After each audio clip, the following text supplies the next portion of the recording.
sweet. Welcome to Fast Asleep with Gina Marie.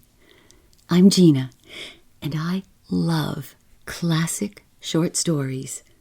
Well, you must love them too. Thank you for joining me. All right, everybody, let's just take a deep breath in and release it.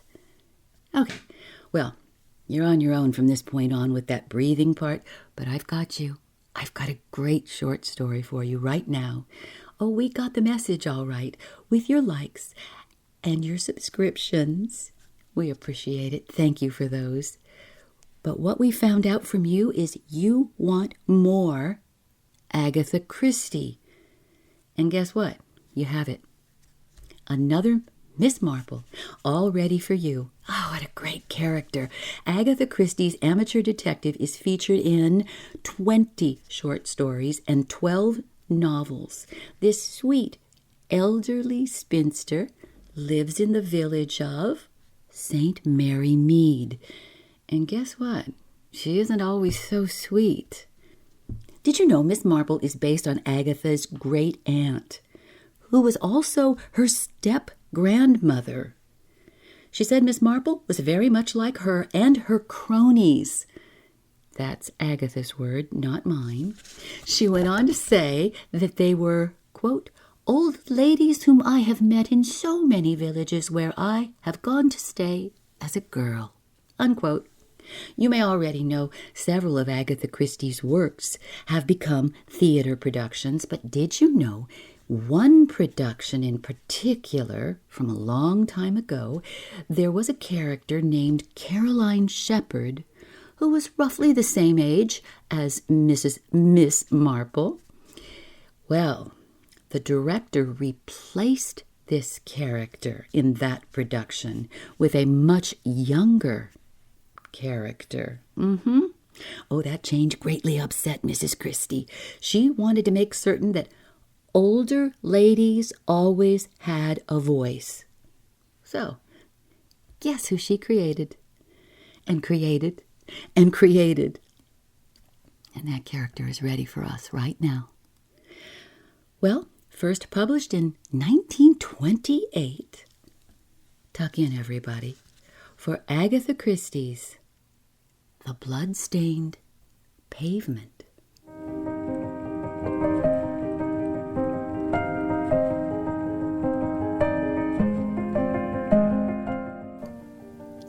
It's curious, said Joyce Lempriere, but I hardly like telling you my story. It happened a long time ago, 5 years ago to be exact, but well, it sort of haunted me ever since. The smiling, bright top part of it and the hidden gruesomeness underneath. And the queer thing is that the sketch I painted at the time has become tinged with the same atmosphere. When you look at it, first, it is just a rough sketch of a little steep Cornish street with the sunlight on it. Oh, but if you look long enough at it, something sinister creeps in. I've never sold it, but I never look at it. It lives in the studio in a corner with its face to the wall. The name of the place was Rat Hole. It is a queer little Cornish fishing village. Oh, very picturesque. Too picturesque, perhaps. There is rather too much of the atmosphere of ye old Cornish tea house about it. It has shops with bobbed-headed girls in smocks doing hand-illuminated mottos on parchment.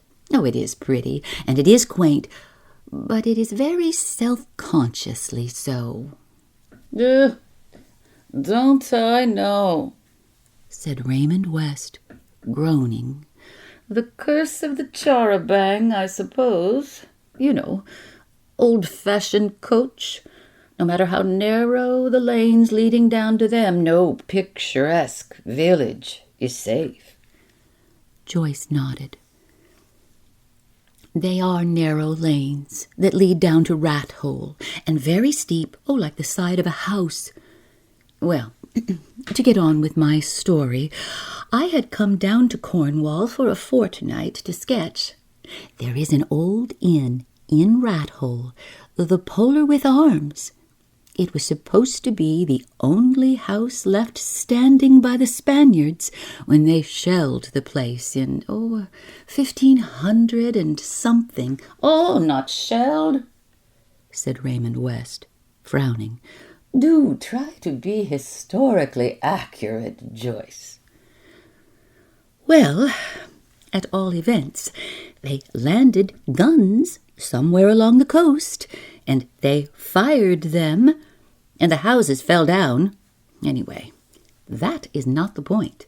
The inn was a wonderful old place with a kind of porch in front, built on 4 pillars. I had a very good pitch and was just settling down to work when a car came creeping and twisting down the hill. Of course, it would stop before the inn, just where it was most awkward for me. The people got out, a man and a woman. I didn't notice them particularly. She had a kind of mauve linen dress on and a mauve hat. Presently the man came out again, and to my great thankfulness drove the car down to the quay and left it there. He strolled back past me towards the inn. Just at that moment, another beastly car came twisting down, and a woman got out of it, dressed in the brightest chintz frock I have ever seen. Scarlet poinsettias, I think they were, and she had on one of those big straw hats, Cuban, aren't they, in very bright scarlet. This woman didn't stop in front of the inn, but drove the car farther down the street towards the other one, and then she got out, and the man, seeing her, gave an astonished shout. "Oh, Carol!" he cried. "In the name of all that is wonderful, fancy meeting you in this out-of-the-way spot. Why, I haven't seen you for years. Hello, there's Marjorie, my wife, you know. You must come and meet her."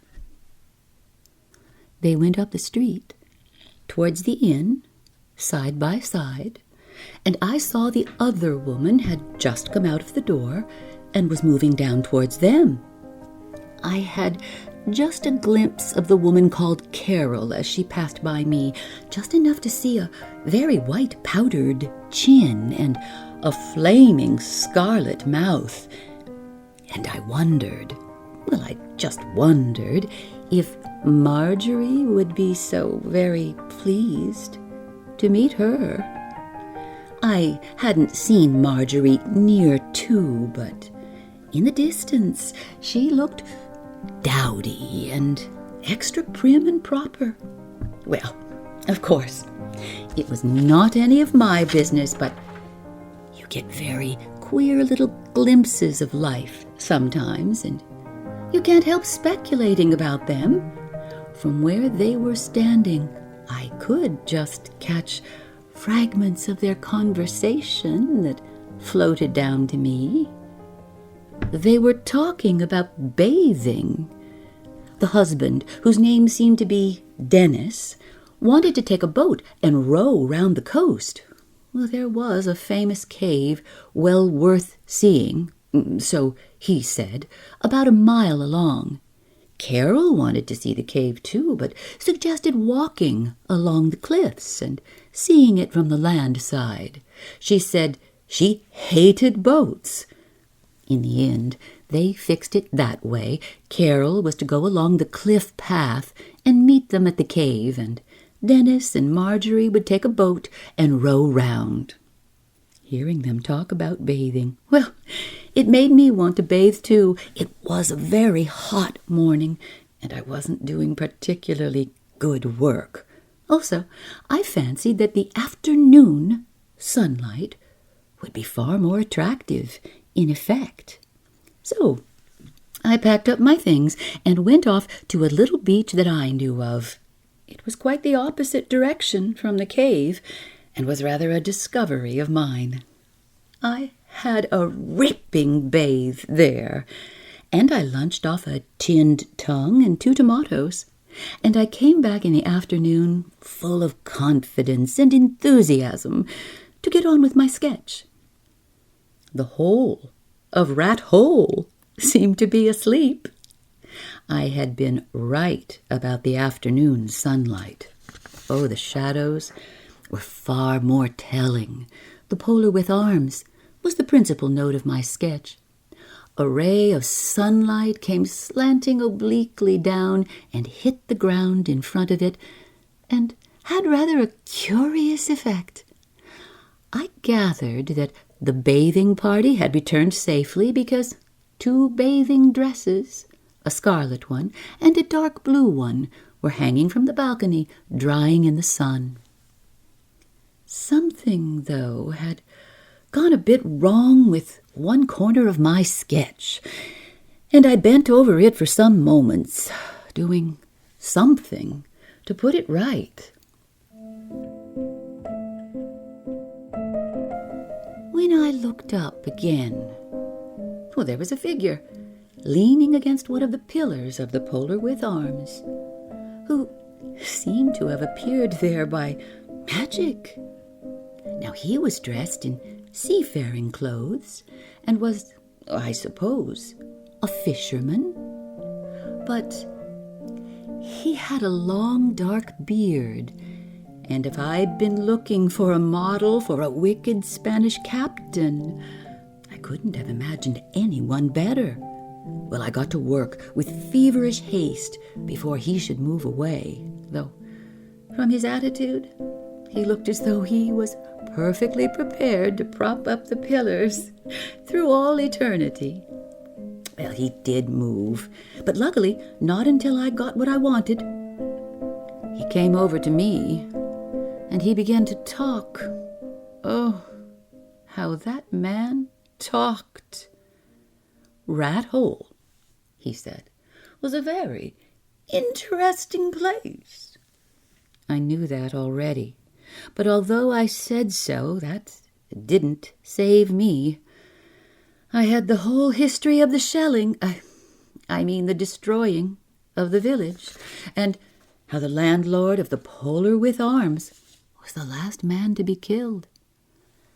Run through on his own threshold by a Spanish captain's sword, and of how his blood spurted out on the pavement, and no one could wash out the stain for 100 years.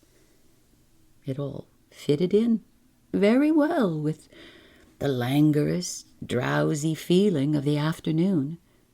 The man's voice was very suave, and yet, at the same time, there was an undercurrent in it of something rather frightening.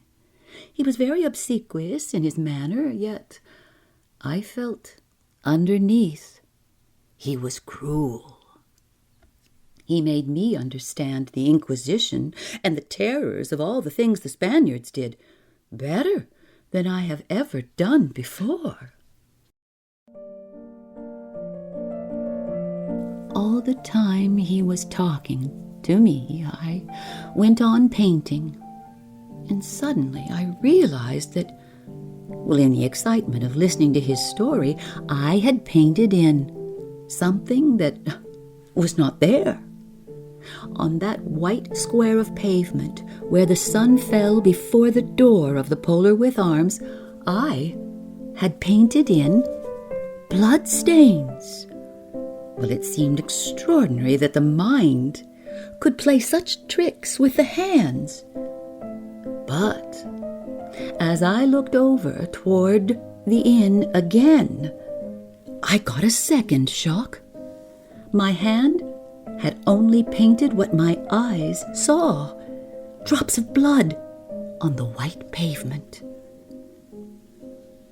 I stared, for a minute or two, and then I shut my eyes and said to myself, "Don't be so stupid. There's nothing there, really." And then I opened them again, but the bloodstains were still there. I suddenly felt I couldn't stand it.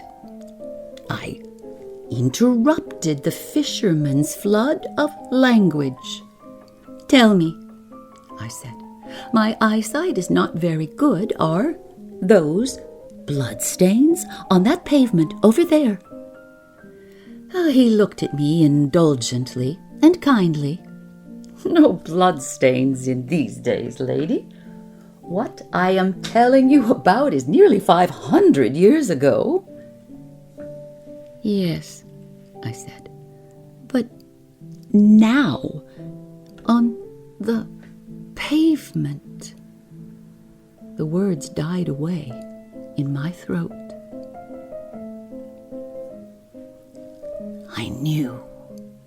I knew that he wouldn't see what I was seeing. I got up and with shaking hands began to put my things together, when as I did so, the young man who had come in the car that morning came out of the inn door. He looked up and down the street perplexedly. On the balcony above, his wife came out and collected the bathing things. He walked down towards the car, but suddenly he swerved and came across the road towards the fisherman. "Tell me, my man," he said, "you don't know whether the lady who came in that second car there has got back yet?" "Lady in a dress with flowers all over it? No, sir, I haven't seen her. She went along the cliff towards the cave this morning." "Oh, I know. We all bathed there together, and then she left us to walk home, and I have not seen her since. It can't have taken her all this time. Why, the cliffs here, they're not dangerous, are they?"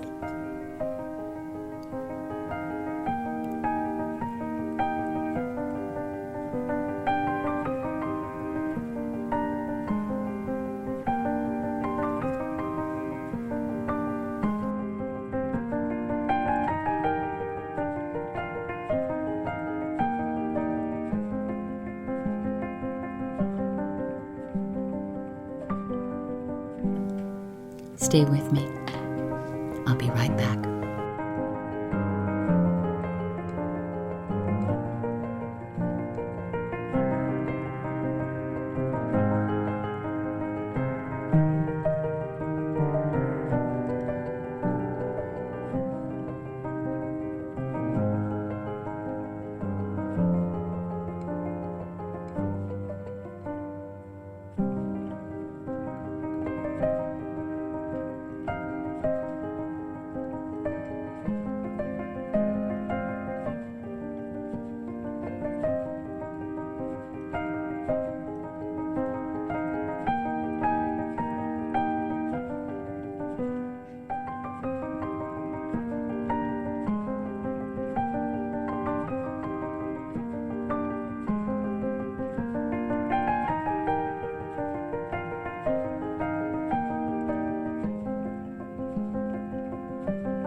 We all bathed there together, and then she left us to walk home, and I've not seen her since.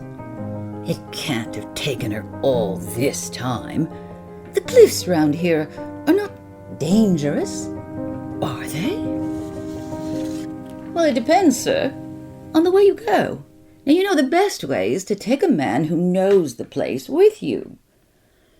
He very clearly meant himself, and was beginning to enlarge on the theme, but the young man cut him short, unceremoniously, and ran back towards the inn, calling up to his wife on the balcony. "I say, Marjorie, Carol hasn't come back yet. Odd, isn't it?" I didn't hear Marjorie's reply, but her husband went on. "Well, we can't wait any longer. We've got to push on to Penrithar. Are you ready? I will turn the car." He did as he had said, and presently the two of them drove off together. Meanwhile, I had deliberately been nerving myself to prove how ridiculous my fancies were. When the car had gone, I went over to the inn and examined the pavement closely. Well, of course, there were no bloodstains there. No. All along it had been the result of my distorted imagination. Yet somehow it seemed to make the thing more frightening. It was while I was standing there that I heard the fisherman's voice. He was looking at me curiously. "Ah, you thought you saw bloodstains here, eh, lady?" I nodded. "Well, you know, that is very curious. Very curious. We've got a superstition here, lady. If anyone sees those bloodstains—" And he paused. "Well," I said. And he went on in his soft voice, Cornish in intonation, but unconsciously smooth and well-bred in its pronunciation, and completely free from Cornish turns of speech. "They do say, lady, that if anyone sees those bloodstains, that there will be a death within 24 hours.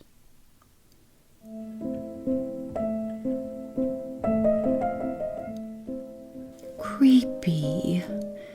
It gave me a nasty feeling all down my spine. He went on, persuasively. "There is a very interesting tablet in the church, lady, about a death." "No thanks," I said, decisively, and I turned sharply on my heel and walked up the streets toward the cottage where I was lodging. Just as I got there, I saw in the distance the woman called Carol coming along the cliff path. Oh, but she was hurrying.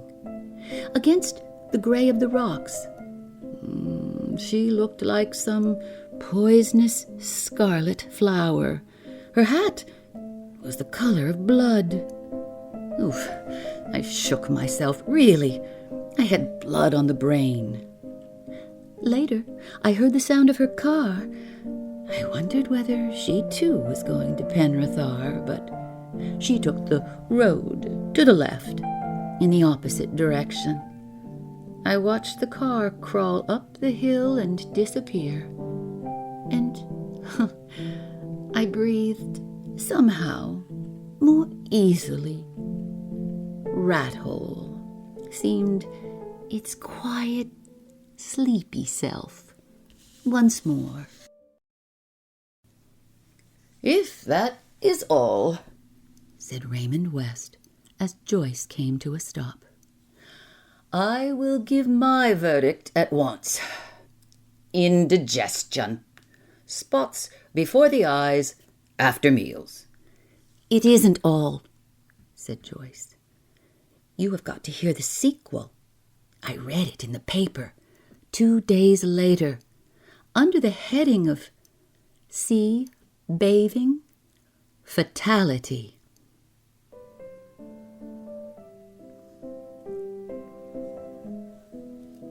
It told how Mrs. Dacre, the wife of Captain Dennis Dacre, was unfortunately drowned at Landier Cove, just a little farther along the coast. She and her husband were staying at the time at the hotel there, and had declared their intention of bathing. But a cold wind sprang up. Captain Dacre had declared it was too cold, so he and some other people in the hotel had gone off to the golf links nearby. Mrs. Dacre, however, had said it was not too cold for her, and she went off alone down to the cove. As she didn't return, her husband became alarmed, and in the company of his friends went down to the beach. They found her clothes lying beside a rock, but no trace of the unfortunate lady. Her body was not found until nearly a week later, when it was washed ashore at a point some distance down the coast. There was a bad blow on her head, which had occurred before death, and the theory was that she must have dived into the sea and hit her head on a rock. As far as I could make out, her death would have occurred just 24 hours after the time I saw the bloodstain. I protest, said Sir Henry. This is not a problem. This is a ghost story. Miss Lempriere is evidently a medium. Mr. Petherick gave his usual cough. One point strikes me, he said. That blow on the head. We must not, I think, exclude the possibility of foul play. But I do not see that we have any data to go upon. Miss Lempriere's hallucination or vision is interesting, certainly, but I do not see clearly the point on which she wishes us to pronounce. Indigestion and coincidence, said Raymond. And anyway, you can't be sure that they were the same people. Besides, the curse, or whatever it was, would only apply to the actual inhabitants of Rat Hole. I feel, said Sir Henry, that the sinister seafaring man has something to do with this tale, but I agree with Mr. Petherick. Miss Lempriere has given us very little data. Joyce turned to Dr. Pender, who smilingly shook his head. It is a most interesting story, he said, but I am afraid I agree with Sir Henry and Mr. Petherick that there is very little data to go upon. Joyce then looked curiously at Miss Marple, who smiled back at her. Well, now, I, too, think you are just a little unfair, Joyce, dear, she said. Of course, it is different for me. I mean, we, being women, appreciate the point about clothes. I don't think it's a fair problem to put to a man. Oh, and it must have meant a lot of rapid changing. What a wicked woman, and a still more wicked man. Joyce stared at her. Aunt Jane, she said. Oh, Miss Marple, I mean. I do really believe you know the truth. Well, dear, said Miss Marple, it is much easier for me sitting here quietly than it was for you. Oh, and being an artist, you are so susceptible to atmosphere, aren't you? Sitting here with one's knitting, one just sees the facts. Bloodstains dropped on the pavement from the bathing dress hanging above, and being a red bathing dress, of course, the criminals themselves did not realize it was blood-stained. Oh, poor thing, poor young thing. Excuse me, Miss Marple, said Sir Henry. but you do know that I am entirely in the dark still. You and Miss Lempriere, you seem to know what you're talking about, but we men are still in utter darkness. I will tell you the end of the story now, said Joyce. It was a year later. I was at a little East Coast seaside resort, and I was sketching when suddenly I had that queer feeling one has of something having happened before. There were two people, a man and a woman, on the pavement in front of me, and they were greeting a third person, a woman dressed in a scarlet poinsettia chintz dress. Why, Carol, by all that is wonderful, fancy meeting you after all these years. You don't know my wife, Joan. Oh, this is an old friend of mine, Miss Harding. I recognized the man at once. It was the same Dennis I had seen at Rat Hole. Oh, the wife was different. Well, that is, she was a Joan instead of a Marjorie. But she was the same type, young and rather dowdy and very inconspicuous. I thought for a minute I was going mad. They began to talk of going bathing, and I will tell you what I did. I marched straight then and there to the police station. I thought they would probably think I was off my head, but I didn't care. And as it happened, everything was quite all right. There was a man from Scotland Yard there, and he had come down just about this very thing.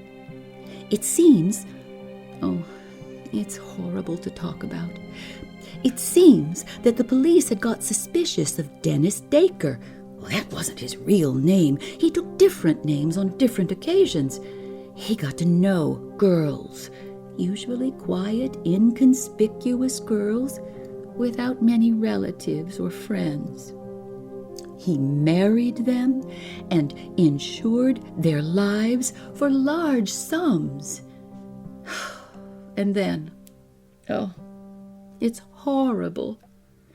The woman called Carol was his real wife, and they always carried out the same plan. That is really how they came to catch him. The insurance companies became suspicious. He would come to some quiet seaside place with his new wife. Then the other woman would turn up, and they would all go bathing together.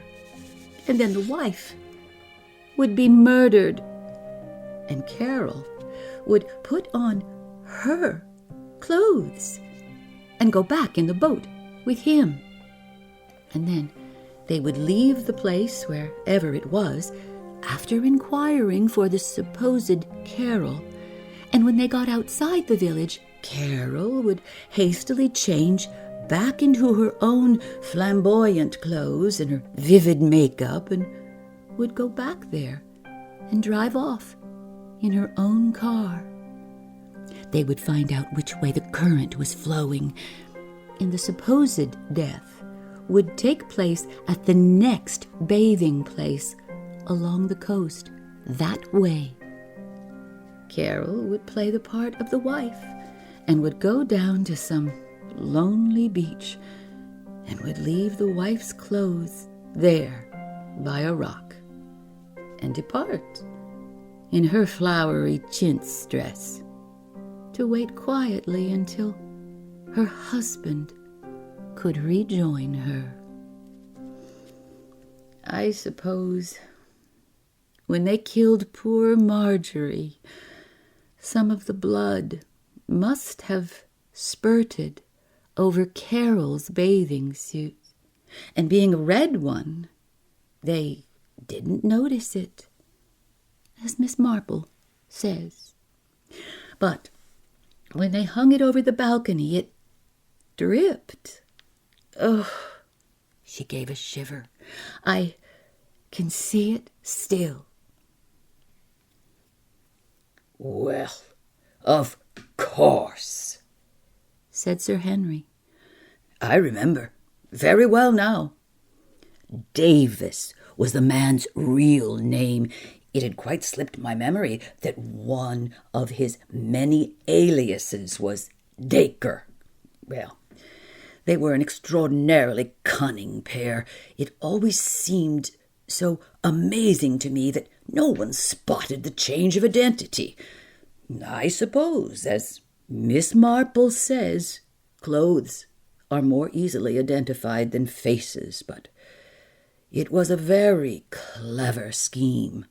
For although we suspected Davis, it was not easy to bring the crime home to him, as he always seemed to have an unimpeachable alibi.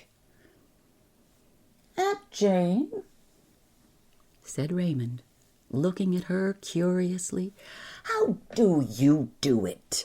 You have lived such a peaceful life, and yet nothing seems to surprise you. Well, I always find one thing very like another in this world, said Miss Marple. You know, there was Mrs. Green, remember? She buried 5 children, and every one of them insured. Well, naturally, one began to get suspicious. She shook her head. There is a great deal of wickedness in village life. I hope you dear young people will never realize how very wicked the world is.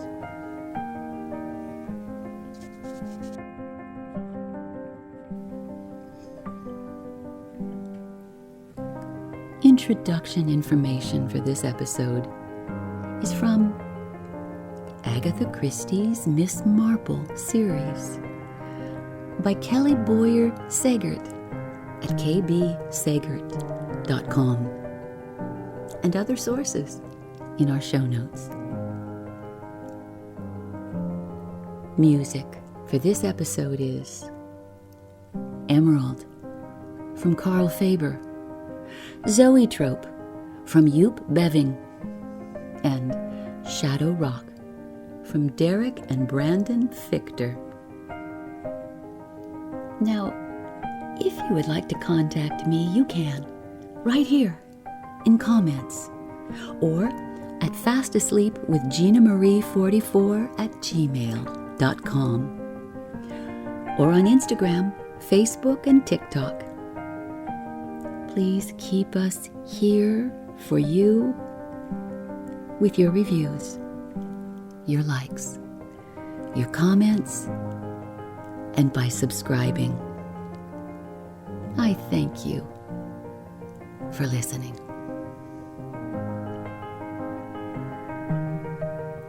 Keyword: village. Until next time, good night.